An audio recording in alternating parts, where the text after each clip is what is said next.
Spotlight. I'm Chrissy Wozniak. My guest today is an agriculture and food ingredient marketing visionary and founder of Noble West, an award-winning marketing consultancy that specializes in the entire agricultural ecosystem. She's a fifth-generation farmer and a fierce advocate for producers, using her marketing and communication skills to advance the industry. Today, we're going to discuss how farms can build relationships with their communities using marketing techniques, storytelling, and education. I am very excited to talk about this topic as marketing is my wheelhouse too. From Modesto, California, I would like to welcome founder of Noble West, Ali Cox. Welcome, Ali, and thank you so much for being here. Thank you, Chrissy. It's a pleasure. Yeah, so let's start off how did your background as a fifth generation farmer shape your approach to ag marketing and consultancy? Sure, I'm happy to. I love talking about my family, and I can answer that in two parts. So I think equally what probably have informed my approach to marketing is my childhood growing up on the farm, but also 15 really important years that I spent in New York City. So I feel like I'm really able to bring sort of a balanced approach to agriculture, because really understanding sort of what it takes to grow food and how hard it is to be a farmer and the sacrifices and the resiliency that's needed. Obviously, that's something that is true today, as was 100 years ago when my family started farming, but also really understanding that consumers have needs too.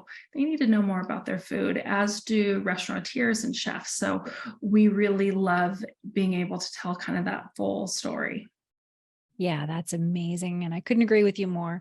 An interesting thing about your past is that you were a silver medal winner in the 2004 Olympic Games in Athens. Can you tell me about that? That is very interesting.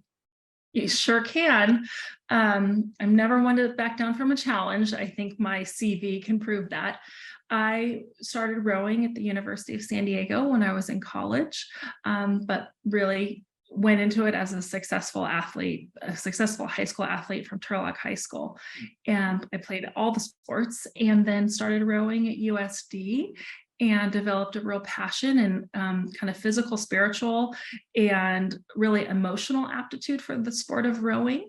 And I never looked back. So as soon as I started rowing, it was always competitive, and was able to actually go from being a true novice to an Olympic medalist in, this will sound braggy, and it's not meant to, but in 6 years. And wow. I think it was probably part of the childhood that I had working on the farm, just really understanding hard work and setting goals, and that can-do attitude paired with youth sports and high school sports. Wow, that is amazing. So tell me about your marketing company, Noble West, and why you started it. Yeah, well, I started marketing. I started my agency in 2007, and after working in several different large agencies doing entertainment marketing and in New York City, as I mentioned earlier. And then in 2013, just decided, I think that it's time for me to put my personal passions of agriculture and my professional passion of marketing together. And I moved back to my hometown in Central California, where my family still lives today and still farms on both my maternal and paternal side of the family.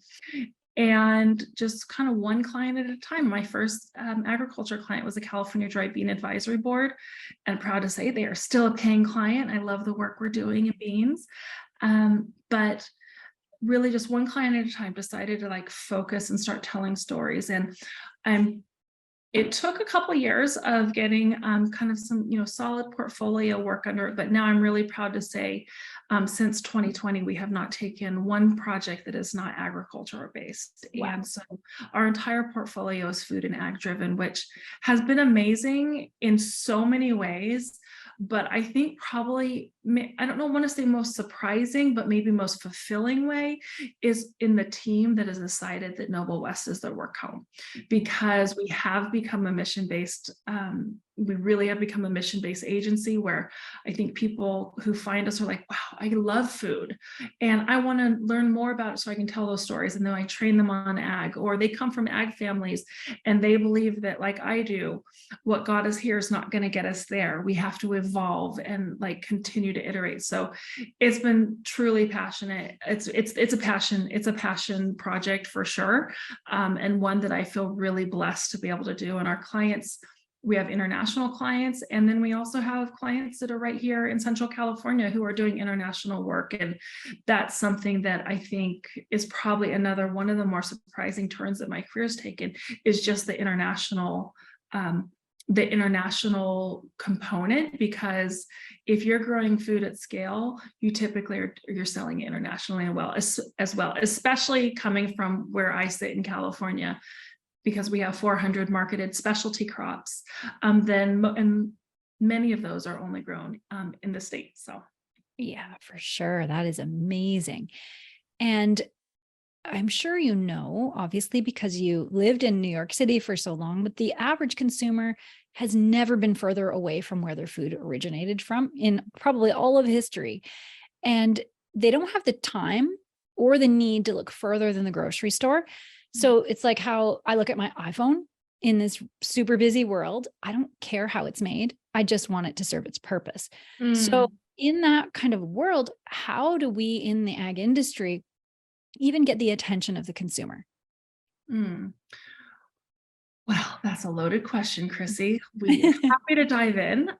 This, topic I really focus on is honestly decommoditization.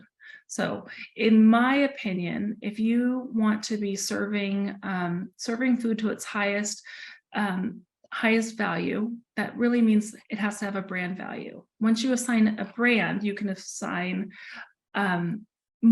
there's more information that can be given, because it's typically not commingled product.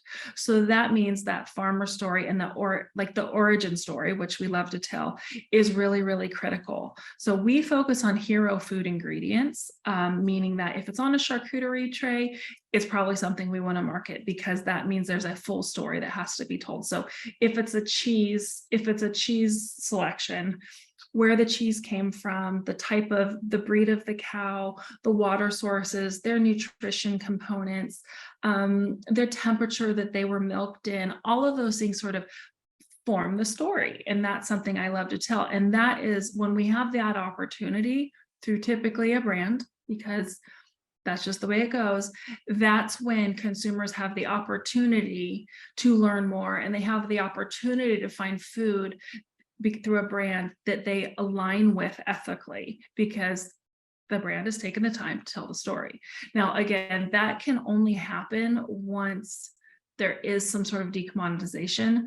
And I know that that's sort of a hairy area, and one that I know that on our family farm, all of our products are commingled in a larger packer, and I understand that. But really, it's that brand story that is what's going to move the needle in my mind. Because if we do not give consumers the opportunity to learn, then I feel like we're sort of shooting ourselves in the foot. Then they're not going to know why something costs more, right? They're not going to understand. I think that an example of a commodity that's just handled pricing changes pretty well is probably the recent egg crisis, right? Where the industry came out a month or two after the fact and said, hey, there's a reason why your eggs are more expensive. We have something called the avian flu. We're dealing with a lot of flock loss.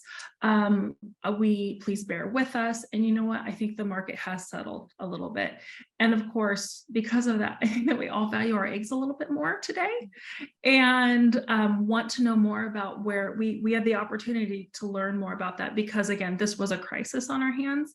But I do just hope that our clients, I know, hire us because they want us to help tell their story on their best day. So, and also get credit for a lot of the work they're done. And I'm sure that you, Chrissy, see this with a lot of your listeners who are also producers. Gosh darn it, they're making a lot of big investments that even 5 years ago were never even on the balance sheet, like ag technology and lasers and robots and out here in California, dual drip line irrigation and really expensive on-farm investments. And solar, and I could go on and on. But the point being, they deserve credit for that when it comes to the market. And if they're only compensated on yield, and which means that there has to be a story that comes with that in order to help consumers understand what they're paying for. And we love telling those stories. And I would say that's what gives me also hope for the future, because farming can breathe. We have boom years, and then we definitely have bust years. And that's, again, why I just love farmers so much, because of the resiliency and the resiliency to weather any tough ground, any tough days, and also really hard years. Yeah, I love that. And I really like your points about decommoditization. I think about it a lot because I'm originally from Canada, and it's all, supply and demand controlled. And I don't think that's the best system. But then you also see the problems on both sides. It's like healthcare. There's always the give and take between the countries, what's better, what's worse. But I really like the idea of, voluntary decommoditization for certain farms, maybe not the corn, soybean grower in Iowa, but I think it could be one of the best decisions that a farm family can make, is to really build a relationship with that community closest to them. And not only can they supply food, education, but they can secure new income streams while doing it. And like you said, that raising that story and telling that story can actually increase profit. So what are some steps that farms can start taking to do that? Oh, well, I think that starting a consumer brand is probably one of the scariest things that you would ever put on most farmers' plates, right? Unless they are a natural marketer, which I don't know what your take on this is, but most farmers I know are not, and would rather quietly toil away. Like, I think my husband would rather, he could quietly work on his own for 3 days before he'd rather sit down and write a blog about it. But that's not always the case. But what I think that farmers can do is they can find folks to help them. And I would also argue, I think there's an opportunity for associations to stand up and really provide more support, because they are considered the marketer, and then also working with their packer. And I always, it comes back to, whose story is it to tell? Is it the farmer? Is it the packer? Is it the association? Is the industry trade press? Like, whose story is this? And that is a tough place to be, because, again, you have farmers that are really only compensated on yield. They're not compensated in any other way. It's just too big of a fish to fry, right? And especially if you're a smaller farmer farming 2,000 acres or less, which, in California, the average farm size is 473 acres and it's family owned. I guarantee, unless there is somebody in the family who has a knack for marketing and branding and packaging, it's probably not happening. So what I would say to those farmers that are looking to tell their story is, I think, aligning with the packer, the processor, or the co-op that you really believe in. And the majority of the work that we do with our clients at Noble West are with the packer, the processor, or the association. They hire us to help tell that story. And some of them are doing it really aggressively. And I'll tell you what, growers know that. Obviously, when they go to find their packer or their processor, they're looking for, okay, well, what do their returns look like? What are their timing on their returns? All the normal basic stuff. But then, third or fourth point might be, well, they do a grower newsletter, and they're telling me about global trends that I wouldn't otherwise have the opportunity to learn about, because ag journalism is continuing to get scraped from local newspapers. So that's where it's sort of like, I think, just taking it a step further and understanding that you're going to have to be a little bit more aggressive in order to avoid being a price taker. Right. Yeah. Excellent points. And agritourism is another fast growing sub-industry. Oh my too. gosh. And it's amazing. Absolutely. Oh, I'm so glad you brought that up.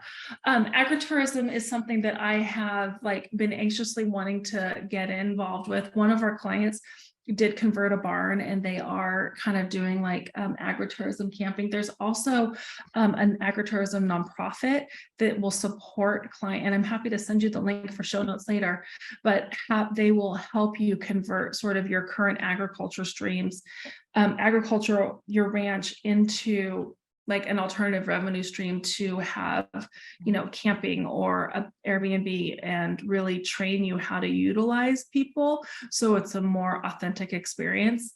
And again, I think part of it is just helping farmers understand that they have a gorgeous story to tell.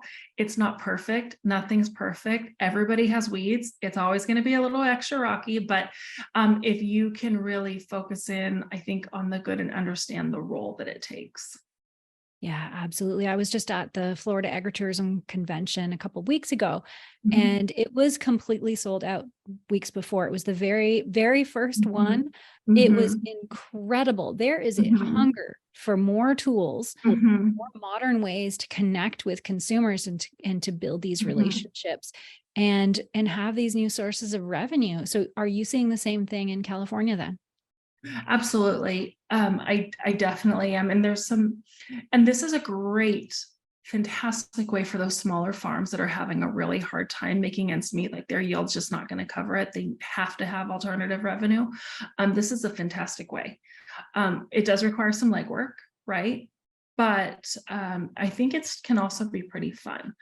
And there's inherent risks to everything, and we know farmers are doing everything they can to minimize and mitigate risk. But I think that this is a place where I would love to see this trend. I think that adventure travel and and we're talking about travel. We're not talking about vacations, right? Because it's probably, a working farm is not the place to go just kind of vacation. It's not really a feed up kind of experience. However, I think it could be really, really special, especially for folks that live in urban environments. Yep. Yeah, I agree. So what marketing tools and strategies can these farms leverage? Obviously, they can use social media and digital marketing, for example, and it's about engagement, right? So Mm. what are some of these tools? Mm.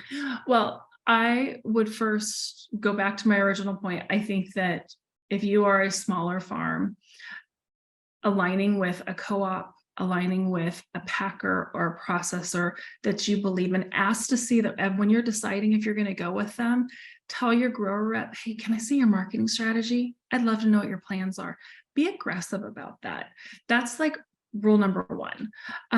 Because that's the place where you have those conversations up front. Be like, okay, we do social media on our ranch. We're open to tell. We, son or daughters home from college, they're really into this, and we want to know how we can leverage that and be compensated for it. Mhm. That's a whole different conversation that I bet is happening at like 0.001% of like the grower meetings. I think that's probably number one. And then I think number two is just making yourself available to your association to utilize you for marketing. I think that's probably another part, because you're already paying the checkoff dollars or the assessment to be a producer, right? Really understand how they're using those dollars. And if it doesn't make sense for you, and if you feel like you can do it on your own by decommoditizing, call me, I'll help you. Yes. Yeah. Those are excellent points, especially about the associations. I didn't really think about that in that way. So yeah, those are great points. Yeah. And what you said before too about, a farmer coming in, sitting down at the table, eating dinner, doesn't necessarily want to go think about making a logo, Mm-mm. making swag, making a Well, website. none of the farmers I'm related to anyway. Yeah. Yeah, that's it. Some do, of course. Yeah. But where should they start? So if they think, Mm. this could be for me, Mhm. what's a good place to start so it's not so overwhelming? Mhm. Well, I think first there's a lot of value in when you do go, if you're a farmer, go to your trade association conferences and conventions, there's typically always a panel on marketing. There's typically, or on PR, promotions. I mean, Chrissy, this, you're leading a lot of those panels. But I think that attend those panels and understand kind of the content, educate yourself. I think paying attention to different marketing associations and ag. So I know that we're a member of NAMA, the Agricultural Relations Council, just sort of understanding like what kind of work is already out there. I think there's also probably a value in going to, if you went to an ag university, calling up the dean and say, hey, I'm an active alum. I would like some information. What are you teaching? What's the curriculum for ag marketing look like? Can I see those syllabi? Can I see the notes? Oh, Can I audit idea. the class? That's probably, those are more like free ways to kind of self-educate.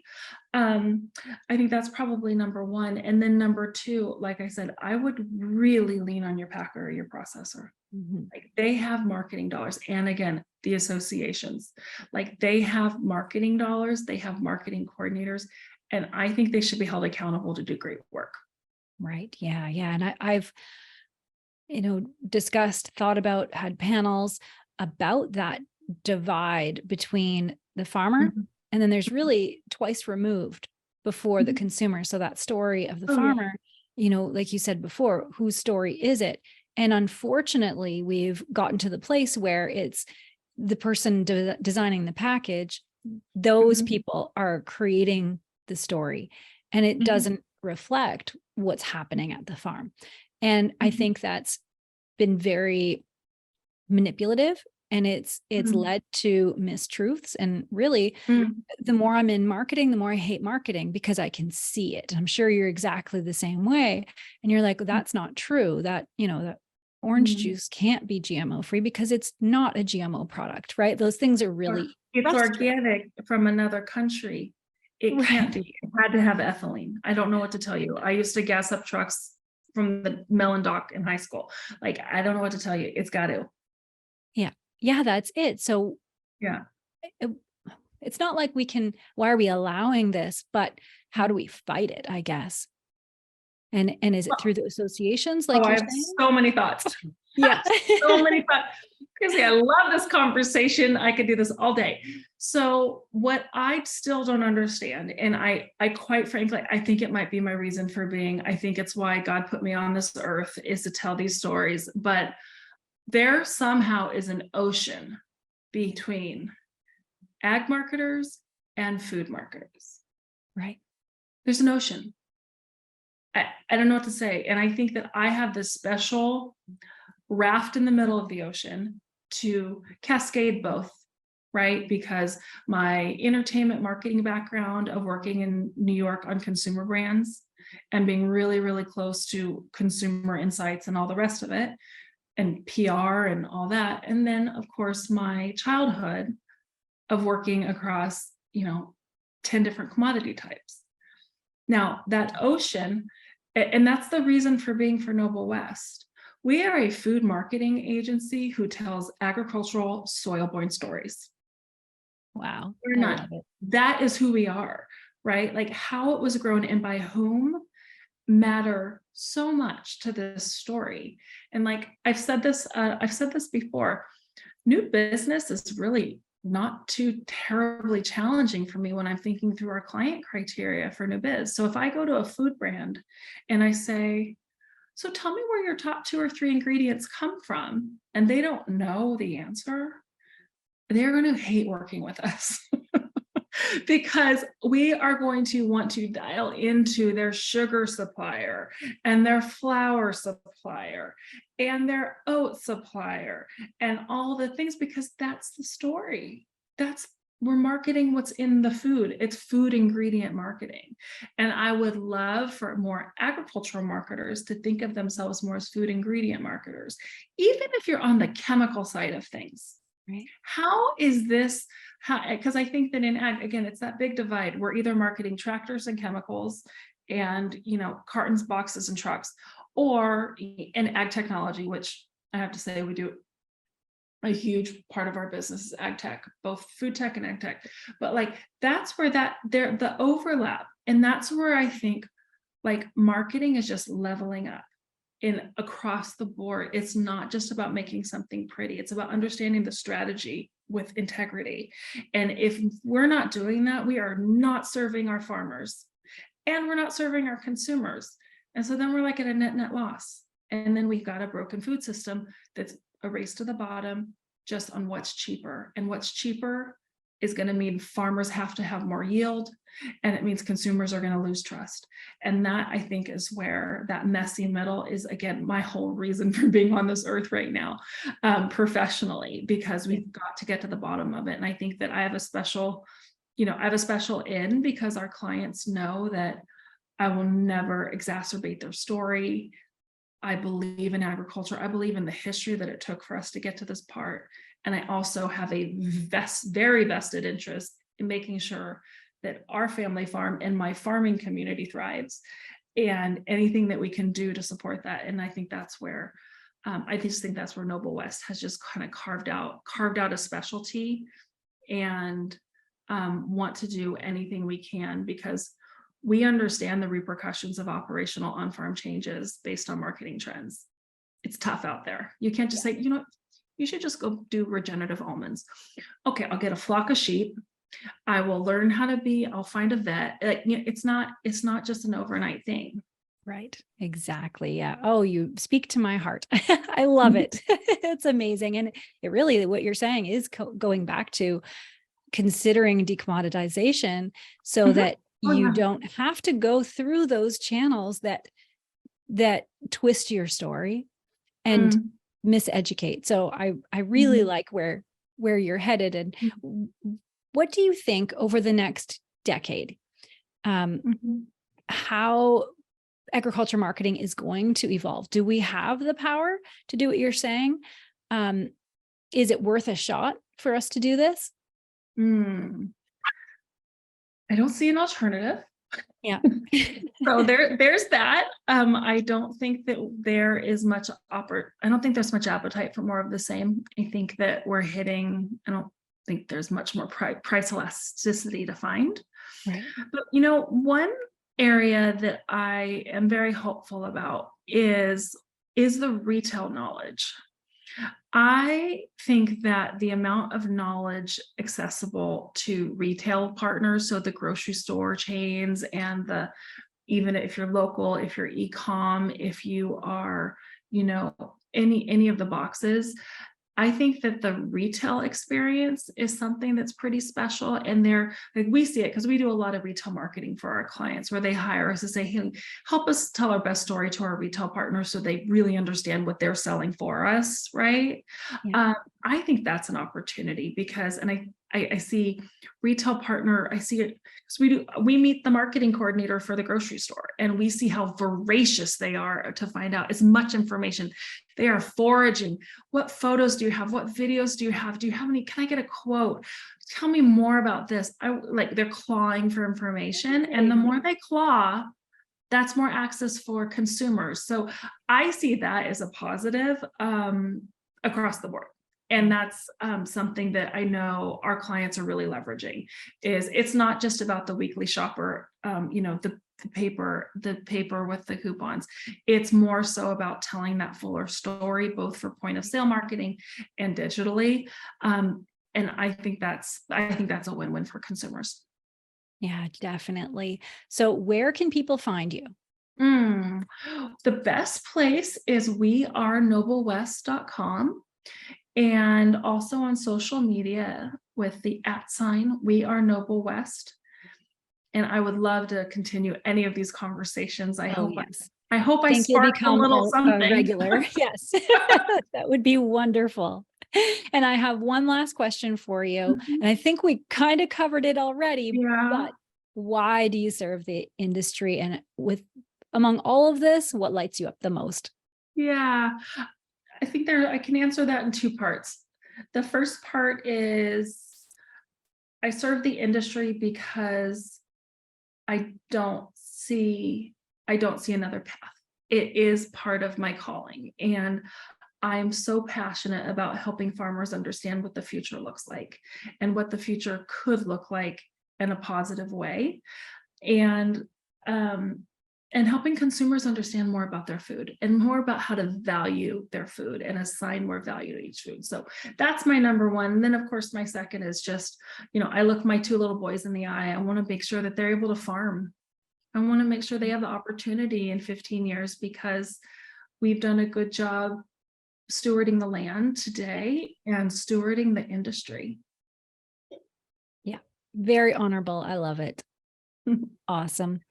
Well, thank you so much, Ali, and I'm sure we'll talk again. And I just found out before we started recording that you're also a member of the California Agri-Women, and I'll be seeing you at our convention in November. So that's really exciting.